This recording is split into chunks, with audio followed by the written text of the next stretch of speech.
العالمین والعاقبۃ للمتقین والصلاة والسلام علی سید الانبیاء وخاتم المرسلین وعلی آلہ واصحابہ اجمعین، اما بعد۔ بخاری شریف جلد نمبر 1 صفحہ نمبر 311،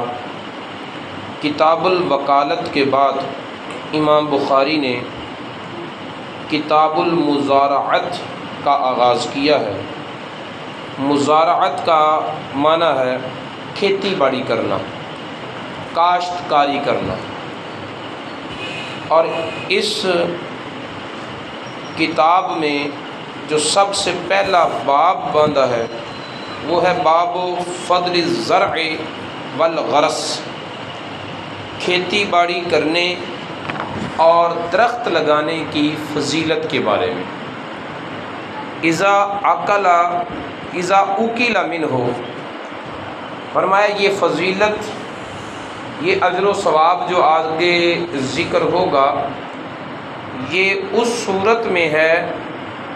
جب کہ اس سے کھایا جائے۔ کھیتی ہے تو آنے جانے والے مسافر اپنی ضرورت کے مطابق اس سے کھا پی لیں، پرندے اس سے کھا پی لیں، دیگر اللہ تعالیٰ کے جو مخلوقات ہیں وہ کھا پی لیں، اور ان کے کھانے پینے کو کاشتکار اور مالک جو ہے وہ برا نہ سمجھے اور اس کی طرف سے اجازت ہو، تو پھر اللہ تعالیٰ اس کو اجر و ثواب وہ عطا فرماتا ہے جو آگے حدیث مبارکہ میں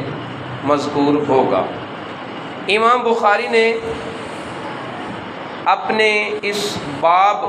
کا آغاز اللہ تعالیٰ کے فرمان سے کیا ہے، اور سب سے پہلا کاشتکاری اور درخت لگانے کے جواز پر جو استدلال کیا ہے وہ قرآن پاک سے کیا ہے۔ اللہ رب العزت قرآن پاک میں ارشاد فرماتا ہے، افرأیتم ما تحرثون، مجھے بتاؤ تو ذرا جو تم کاشتکاری کرتے ہو، جو تم فصلیں بیجتے ہو، کھیتی باڑی کا کام کرتے ہو، اانتم تزرعونہ،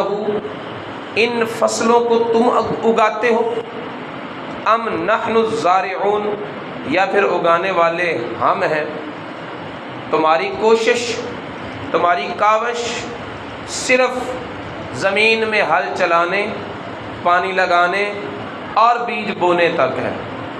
اس کے بعد ایک بیج کو مٹی میں مٹی کر کے پھر اس مٹی سے پودے کی شکل دینا، اسے پروان چڑھانا، ایک بیج سے 700 بیج تک پیدا کرنا، یہ تمہارے بس کا کام نہیں، یہ ہماری قدرت کے کرشمے ہیں، یہ ہماری ربوبیت کی شان جلوہ فرما ہوتی ہے۔ لو نشاء لجعلناہ حطاما، اگر ہم چاہیں تو ہم تمہاری ان کھیتوں کو کٹے ہوئے ذروں کی شکل دے دیں، پھر تم کیا کر لو گے؟ اجڑ جائیں کھیتیاں اور ساری فصلیں تباہ ہو جائیں، قدرتی آفات و بلیات کی نظر ہو جائیں، تم کچھ کر سکتے ہو؟ کچھ نہیں کر سکتے۔ اس کو پیدا کرنا اور تمہارا لقمہ بنانا اور ان کھیتیوں کو تمہاری روزی بنانا، یہ ہم کرتے ہیں، ہمارا ہی یہ کام ہے۔ تو اس حدیث سے استدلال کرتے ہوئے امام بخاری نے کھیتی باڑی کے جواز کو ثابت کیا ہے، اور اس باب میں سب سے پہلی حدیث حضرت انس بن مالک رضی اللہ تعالی عنہ سے مروی ہے۔ حضرت انس بن مالک رضی اللہ تعالیٰ عنہ نے کہا، قال النبی صلی اللہ علیہ وسلم، رسول اللہ صلی اللہ علیہ وسلم نے ارشاد فرمایا، ما من مسلم یغرس غرسا او یزرع زرعا فیأکل منہ طیر او انسان او بہیمۃ الا کان لہ بہ صدقہ۔ کوئی مسلمان ہونے کی شرط ہے، کیونکہ اجر ثواب یہ سارے کا دار و مدار اسلام اور ایمان کی صحت پر موقوف ہے۔ وہی کام کافر کرتا ہے کوئی اجر نہیں ہے، جتنے مرضی اچھے کام کرے کوئی اجر نہیں ہے۔ وہی کام مومن اور مسلمان کرتا ہے تو اللہ کی بارگاہ سے اسے بے شمار اجر اور ثواب سے نوازا جاتا ہے۔ اب ہم کاموں کو دیکھ کر کہتے ہیں کہ فلان دیکھو وہ ہیں تو کافر لیکن ہیں کتنے اچھے۔ بھی جب ہیں کافر پھر اچھائی کیا ہے؟ ان کی لاکھ خوبیوں پر کفر نے پانی پھیر دیا ہے، لہذا جب وہ کافر ہیں تو ان کا کچھ بھی اچھا نہیں ہے، اس لیے کہ وہ کافر ہیں۔ اور بندہ مومن اگرچہ گناہ گار کیوں نہ ہو، لیکن یہ نور ایمان اتنی بڑی طاقت اور اتنی بڑی دولت ہے کہ یہ ہزاروں خامیوں کو اپنے پردہ عفو میں لے لیتا ہے اور اس کے لیے اجر اور ثواب کی بشارتیں سناتا ہے۔ فرمایا ما من مسلم یغرس غرسا، جب کوئی بھی مسلمان کوئی درخت لگاتا ہے، او یزرع زرعا، یا پھر وہ کوئی کھیتی اگاتا ہے، فیأکل منہ طیر، پھر اس کھیتی سے اس درخت سے پرندے کھاتے ہیں، او انسان، یا کوئی انسان کھاتا ہے، او بہیمۃ، یا کوئی جانور کھا جاتا ہے، فرمایا الا کان لہ بہ صدقہ، تو اس کھیتی کے بدلے، اس درخت کے پھل کے بدلے لگانے والے کو اللہ تعالیٰ صدقے کا اجر و ثواب عطا فرماتا ہے، یہ اس کی طرف سے صدقہ ہو جاتا ہے۔ لیکن یہ صدقہ تبھی ہے نا جب کھیتی کا مالک جو ہے وہ اتنا حوصلہ رکھے اور نیت رکھے کہ اگر کوئی جانور کھا جائے تو کھا جائے، اگر کوئی پرندہ کھاتا ہے تو کھا لے، اگر کوئی مسافر ضرورت اپنی پوری کرتا ہے تو کر لے، مجھے کوئی اعتراض نہیں، تو پھر اللہ تعالیٰ اس کے لیے اجر اور ثواب بھی عطا فرماتا ہے۔ اور اگر کوئی بندہ اس کے اوپر سانپ بن کے بیٹھا ہوا ہو اور بالکل کسی کو قریب نہ آنے دے، اور اگر کوئی بچہ بھی پھل توڑ لے تو اسے 1000 گالیاں دینے کے بعد سانس لے، تو پھر اجر و ثواب کی توقع نہ رکھے۔ جب سے ہم نے اتنے بخل کے زاویے کھینچے ہیں نا، تبھی سے برکتیں اڑی ہیں، ورنہ فصلوں میں اتنا غلہ جتنا ان دنوں ہوتا ہے نا کھادوں کے ذریعے، اتنا بار نہیں ہوتا تھا، اتنا جھاڑ نہیں ہوتا تھا، کم ہوتے تھے پیداوار، لیکن خوشحالی بہت تھی۔ اب جھاڑ بڑھ گیا ہے، پیداوار کی مقدار بڑھ گئی، کئی 2 3 4 5 6 گنا بڑھ گئی، لیکن رونا دھونا اس سے زیادہ ہے، برکت کوئی نہیں رہی۔ بندہ مومن کو درخت لگاتے ہوئے یہ اپنی نیت وسیع رکھنی چاہیے، کاشتکاری کرتے ہوئے آفات و بلیات سے بچائے، حادثات سے بچائے، نقصان سے بچائے، جو جانور نقصان کرتے ہیں ان سے بچائے، لیکن اتنا ذہن بھی وسیع رکھے کہ اگر کوئی کھا جائے یا چر جائے یا کوئی نقصان نہ ہو، یعنی ضائع نہ کرے، اپنی ضرورت پوری کرتا ہے تو وہ کر لے، میری طرف سے اتنی اجازت ہے، تو پھر اس اجازت کے بدلے، اس ذہنی وسعت کے بدلے اللہ تعالیٰ اس کو صدقے کا اجر و ثواب عطا فرماتا ہے۔ حضرت ابو درداء رضی اللہ تعالیٰ عنہ کو دیکھا گیا، آپ باداموں کے درخت لگا رہے تھے، کسی نے کہا کہ آپ تو بوڑھے ہو چکے ہیں اور اب یہ درخت تو بڑی دیر کے بعد پھل لاتا ہے، آپ کو کیا فائدہ حاصل ہوگا اس درخت سے؟ حضرت ابو درداء نے فرمایا کہ میں نہیں رہوں گا، لیکن میرے لگائے ہوئے درختوں سے اللہ کی مخلوق کھائے گی، مجھے ثواب ہوگا، میں اس لیے لگا رہا ہوں۔ یہ تھا جذبہ ہمارے اسلاف کا۔ اسی مقام پر مولانا غلام رسول رضوی رحمۃ اللہ علیہ نے تفہیم البخاری میں ایک واقعہ ذکر کیا ہے کہ نوشیرواں عادل کہیں سے گزر رہا تھا، تو انہوں نے دیکھا ایک بوڑھے شخص کو کہ وہ بوڑھا شخص زیتون کا درخت لگا رہا ہے۔ زیتون کا درخت بھی اتنی جلدی تو پھل نہیں لاتا، تو نوشیرواں نے کہا کہ بوڑھے تجھے اس اپنے بڑھاپے میں زیتون لگانے کی کیا ضرورت ہے؟ جب تک یہ پھل لائے گا تب تک تو قبروں میں پہنچ چکا ہوگا۔ تو اس بوڑھے نے جواب دیا کہ ہمارے بڑوں نے درخت لگائے، ہم نے پھل کھایا، ہم درخت لگا جائیں گے، آنے والی نسلیں پھل کھائیں گی۔ نوشیرواں کو بڑی یہ بات پسند آئی اور اس نے کہا زہ، اور یہ اس کا درباری قانون تھا کہ جب وہ کسی کے لیے زہ کہتا تو اس کو 4000 دینار بطور انعام دیا جاتا۔ بوڑھے کو 4000 دینار انعام ملا تو وہ بوڑھا شخص پھر کہنے لگا نوشیرواں بادشاہ، اس سے زیادہ جلدی کون سا درخت پھل دیتا ہے جتنی جلدی میرے درخت نے پھل دیا ہے، کہ ابھی میں بو رہا ہوں اور ابھی اس کی وجہ سے مجھے 4000 دینار مل گئے بطور انعام۔ نوشیرواں کو پھر بات اچھی لگی، اس نے پھر کہہ دیا 4000 دینار پھر اسے مل گئے۔ وہ بوڑھا کہنے لگا دیکھو لوگ درخت لگاتے ہیں تو ان کو سال میں 1 مرتبہ پھل ملتا ہے، میرے درخت نے تو مجھے دن میں 2 مرتبہ پھل دے دیا۔ نوشیرواں عادل نے پھر کہہ دیا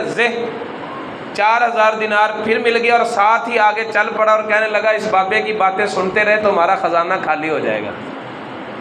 ایران کا بادشاہ ہے، نوشیرواں ہے، سخاوت اس کی جو ہے وہ مشہور ہے، مسلمان نہیں تھا، وہ اسلام سے پہلے مر چکا تھا۔ نوشیرواں کے عدل و انصاف کی داستانیں ایران میں مشہور ہیں، لیکن جو بڑا ان کا سخی ہے نا، اس کی سخاوت کی بھی لمٹ دیکھ لیں کہ ایک بندے کو 3 مرتبہ دیا ہے، 4تھی مرتبہ بات ہی سننا پسند نہ کی اور آگے چل پڑا۔ اور میرے نبی کی سخاوت یہ ہے کہ ایک ہی مانگنے والا نسلوں تک مانگتا رہتا ہے، میرا نبی ہر مرتبہ اسے عطا فرماتا، جتنی مرتبہ مانگتا ہے اتنی مرتبہ عطا فرماتا۔ ایک مرتبہ رسول اللہ صلی اللہ علیہ وسلم کی بارگاہ میں لوگ آ گئے لینے کے لیے، مال آیا تھا بحرین سے، تو آپ سے لینے والے آئے آپ نے دیا، پھر لینے والے آئے آپ نے پھر دیا، پھر وہی لوگ لینے کے لیے آ گئے پھر دیا، پھر وہ خزانہ جو تھا وہ خالی ہو گیا، یعنی جتنا مال تھا وہ سارا تقسیم ہو گیا، اور لینے والے پھر آ گئے۔ تو رسول اللہ صلی اللہ علیہ وسلم نے فرمایا میں نے تم سے بچا کے کوئی شے نہیں رکھی، تم آ گئے ہو نا، تو پھر میرا تم سے وعدہ ہے جب مال آئے گا تو پہلے تم ہی دوں گا، یعنی اکتائے نہیں، گھبرائے نہیں، سارا مال صرف کر دیا، پھر بھی حوصلہ اور جذبہ یہی ہے کہ اور میں اللہ کی راہ میں دیتے ہی چلا جاؤں۔ اور ادھر بادشاہ کی سخاوت یہ ہے کہ 3 مرتبہ دے کر معاملہ بس ہو گیا، اور اس سے آگے بات سننے گوارا نہ کی اور آگے چل پڑے کہ اگر باتیں سنتے رہے تو ہمارا خزانہ خالی ہو جائے گا۔ واقعی ان لوگوں کو ڈر ہوتا ہے جن کے خزانے میں خالی ہونے کا اندیشہ ہو، لیکن جس کا ہاتھ ہی اللہ کے خزانوں میں ہو اسے کیا ڈر؟ کوئی جتنی مرتبہ مرضی مانگے اور جتنا مرضی مانگے اور دینے والے جتنے مرضی عطا فرمائیں، ان کو کوئی خطرہ اس لیے نہیں ہے کہ ان کا ہاتھ دنیا کے خزانوں میں نہیں، ان کا ہاتھ اللہ کے خزانے میں ہے۔ تو رسول اللہ صلی اللہ علیہ وسلم نے فرمایا جو کوئی درخت لگاتا ہے یا کھیتی لگاتا ہے تاکہ اس سے لوگ کھائیں، پرندے کھائیں، جانور کھائیں، تو اس لگانے والے کو اس کا اجر ملتا ہے۔ آگے حضرت محمد بن زیاد الالہانی روایت کرتے ہیں ابو امامہ الباہلی سے۔ ابو امامہ الباہلی رضی اللہ تعالیٰ عنہ فرماتے ہیں کہ رآ سکۃً وشیئا من آلۃ الحرث، انہوں نے کھیتی باڑی کی جو اوزار ہوتے ہیں نا، ہل وغیرہ، وہ دیکھے اور دیکھ کر کہنے لگے کہ میں نے رسول اللہ صلی اللہ علیہ وسلم سے سنا ہے، آپ فرماتے تھے لا يدخل هذا بیت قوم الا ادخلہ اللہ الذل، جس قوم کے اندر یہ ہتھیار آ جائے نا اللہ اس قوم کو ذلت میں ڈال دیتا ہے۔ اب یہ حدیث جو ہے وہ اس کا بڑا معنی بڑا مشکل ہے کہ پہلی حدیث میں کھیتی باڑی کرنے کی فضیلت بیان ہوئی ہے، اور اس حدیث میں کھیتی باڑی کرنے پر مذمت آئی ہے کہ نبی پاک صلی اللہ علیہ وسلم نے کھیتی باڑی کے آلات کو دیکھ کر فرمایا کہ جس قوم کے اندر یہ آلات آ جائیں اللہ انہیں ذلت میں ڈال دیتا ہے۔ اس کا کیا مطلب ہے؟ علماء کرام نے ایک معنی تو اس کا یہ بتایا کہ ذلت کا معنی ہے ظاہری خستہ حالی، کہ جو لوگ کاشتکار ہوتے ہیں نا وہ ظاہری حالت ان کی یہی ہوتی ہے کہ وہ بیچارے اچھی پوزیشن میں نہیں رہ سکتے، بن سور کے نہیں رہ سکتے، کیونکہ کھیتوں میں کام کرتے ہوئے پسینہ آتا ہے، گرد و غبار پڑتا ہے، جانوروں کی دیکھ بھال کرتے ہوئے بھی ان کو آلودہ ہونا پڑتا ہے۔ تو اس کا مطلب یہ ہے کہ وہ ظاہری حالات کے اعتبار سے خستہ حال ہوتے ہیں، اگرچہ حقیقی حالات ان کے اچھے اور بہتر ہوتے ہیں، بلکہ اخروی حالات میں وہ دوسروں سے سبقت بھی لے جاتے ہیں۔ ایک اس کا معنی علماء کرام نے یہ بتایا ہے کہ کھیتی باڑی کرنا ضرورت کی حد تک کہ جس سے اللہ تعالیٰ کے احکامات فراموش نہ ہوں، اللہ اور اللہ کے رسول کی اطاعت اور فرما برداری ہوتی رہے، تو اللہ اور اللہ کے رسول کے دین پر عمل کرتے ہوئے اگر کھیتی باڑی کی جائے تو وہ باعث اجر و ثواب ہے۔ لیکن اگر کوئی بندہ کھیتی باڑی میں یا کسی بھی کاروبار میں اتنا مصروف ہو جائے کہ اللہ کی بارگاہ میں حاضر ہونے کا اسے ٹائم ہی نہ ملے، تو یہ چیز قابل ہلاکت ہے۔ اور نبی پاک صلی اللہ علیہ وسلم نے اس چیز کی مذمت کی ہے کہ جو لوگ دنیا آخرت کو بھول کر اپنے کاروبار میں ہی لگے رہتے ہیں تو یہ ان لوگوں کو اللہ تعالیٰ ذلت میں ڈال دیتا ہے۔ تیسرا، اس حدیث کا معنی علماء کرام نے یہ بیان کیا ہے کہ جب نبی پاک صلی اللہ علیہ وسلم نے ان آلات کو دیکھ کر یہ ارشاد فرمایا تھا، وہ وقت ایسا تھا کہ اسلام کو لوگوں کے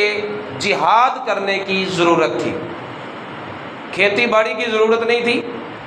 جہاد کی ضرورت تھی۔ تو رسول اللہ صلی اللہ علیہ وسلم نے فرمایا کہ جو لوگ جہاد کی ضرورت ہو، جہاد کرنے کا وقت ہو، اسلام جو ہے وہ لوگوں کو، اپنے ماننے والوں کو اپنی سربلندی کے لیے بلا رہا ہو کہ میدان میں نکلو، اور وہ میدان میں نکلنے کی بجائے کھیتی باڑی میں لگے رہیں یا اپنے کاروبار میں لگے رہیں، وہ کھیتی باڑی ہو یا کوئی بھی ہو، تو پھر ایسے کاروبار کرنے والوں کو جو جہاد کو چھوڑ کر دنیا کمانے میں لگے رہیں گے، اللہ تعالیٰ ان کو ذلت میں ڈال دے گا۔ اور یہ معنی سب سے عمدہ معنی ہے کہ جس وقت اسلام کو ضرورت ہو تو اس وقت نہ کھیتی باڑی، نہ تجارت، نہ کوئی بھی اور پیشہ، اس وقت بندے کو میدان میں نکل کر اسلام کے لیے کام کرنا چاہیے۔ حکم یہی ہے، ہمارے حالات بدل جائیں، 100 مرتبہ بدل جائیں، ہماری ذہن بدل جائیں، ہماری ترجیحات بدل جائیں،